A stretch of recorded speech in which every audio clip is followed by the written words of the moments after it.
बिस्मिल्लाहिर्रहमानिर्रहीम। अस्सलाम वालेकुम माय यूट्यूब फैमिली, कैसे हैं आप? उम्मीद है खैरियत से होंगे और मैं भी खैरियत से हूँ। अल्लाह पाक आप सबको खुश रखे, अपने ज़मान में रखे।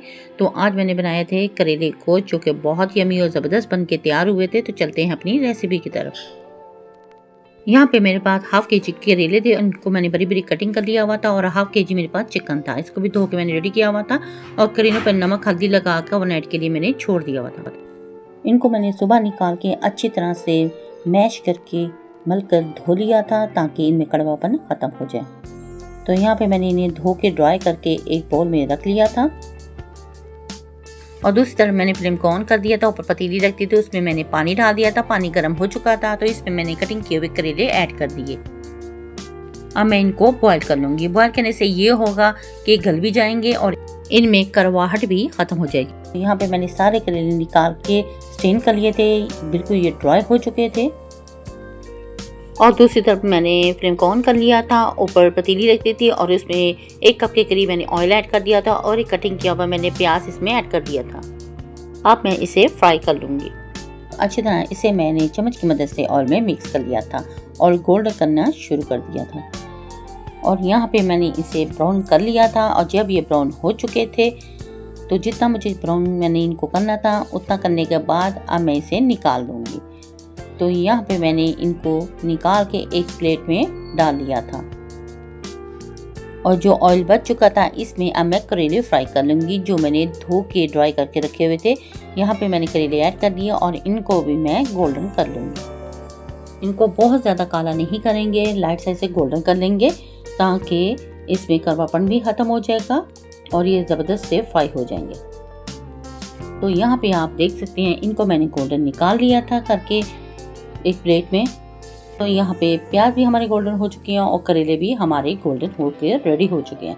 दोनों चीज़ों को मैंने सेपरेट निकाल लिया था।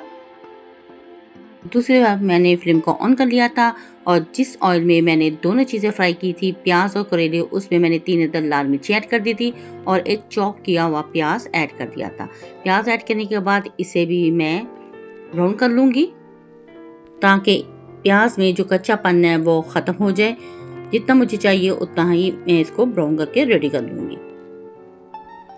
तो यहाँ पे काफ़ी हद तक ये ब्राउन हो चुका है और आप देख सकते हैं। अब मैं इसमें चिकन ऐड कर दूँगी और चिकन को भी मैं अब प्याज के साथ फ्राई कर लूँगी। चिकन को इतना फ्राई करेंगे कि इसका कलर चेंज हो जाए। यहाँ पे मैंने चिकन को फ्राई कर लिया था और इसका कलर बिल्कुल चेंज हो चुका था। अब मैं इसमें स्पाइसेस ऐड कर दूँगी। हाफ टेबल स्पून इसमें नमक जाएगा और हाफ टेबल स्पून ही इसमें रेड चिली पाउडर जाएगा। हाफ टेबल स्पून ही इसमें मैं चिली फ्लेक्स ऐड कर दूँगी और हाफ टी स्पून इसमें मैंने कश्मीरी मिर्च ऐड कर दी थी और हाफ टेबल स्पून ही इसमें हल्दी पाउडर ऐड कर दूँगी। तमाम स्पाइसेस आप अपने टेस्ट के अकॉर्डिंग इसमें ऐड कर लें। तो यहाँ पे मैंने स्पाइसेस ऐड करके चिकन के साथ अच्छी तरह इनको भून लूँगी ताकि चिकन में ज़बरदस्त स्पाइसेस का टेस्ट आ सके। और हाफ प्याली इसमें मैंने दही के ऐड कर दिए थे। दही ऐड करने के बाद अब मैं मसाले के साथ चिकन की मज़ीद भुनाई करूँगी और मसाले की बहुत ज़बरदस्त खुशबू आ रही थी और यहाँ पर मैंने चिकन की भुनाई कर ली थी।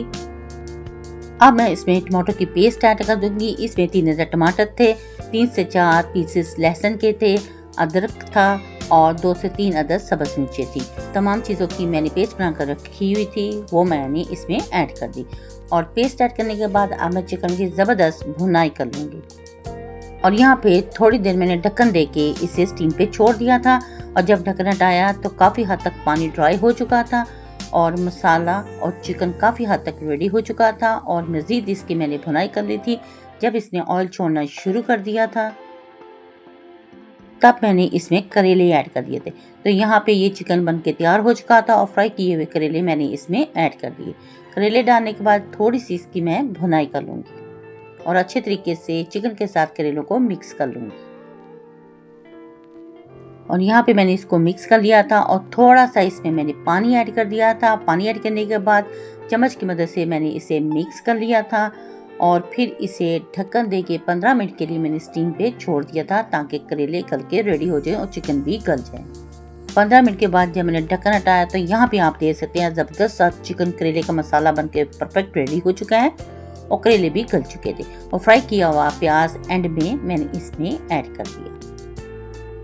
ताकि चिकन करेले का ये सालन थोड़ा सा ग्रेवी टाइप का बने और खाने में मज़ा आ जाए। तो यहाँ पे प्याज ऐड करने के बाद इसकी मैंने भुनाई करी थी और इसने ऑयल छोड़ लिया था। परफेक्ट चिकन करेले का सालन हमारा रेडी हो चुका था। 2 अदद सब्ज़ मिर्चें भी इसमें ऐड कर दी थी और इसे मैंने प्यारी सी प्लेट में डिश आउट कर लिया। तो यहाँ पे आप देख सकते हैं मैंने सालन प्यारी सी प्लेट में डाल लिया है और इसे सब्ज़ मिर्च और धनिया के साथ मैंने गार्निश कर लिया था। थोड़ा सा गरम मसाला भी इसमें ऐड कर दिया था।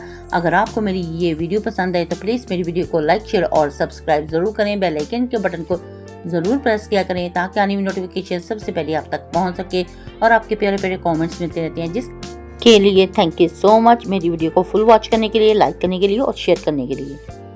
और वीडियो अच्छी लगी तो फैमिली फ्रेंड में शेयर भी कर दिया करें। माशाल्लाह माशाल्लाह, करेले गोश्त का ये सालन यमी सा और डिलीशियस सा हमारा बनके तैयार हुआ था।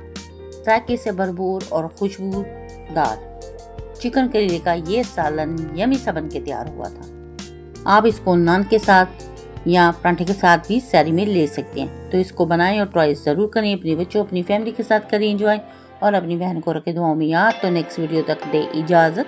अल्लाह हाफिज़ और अल्लाह निगहबान।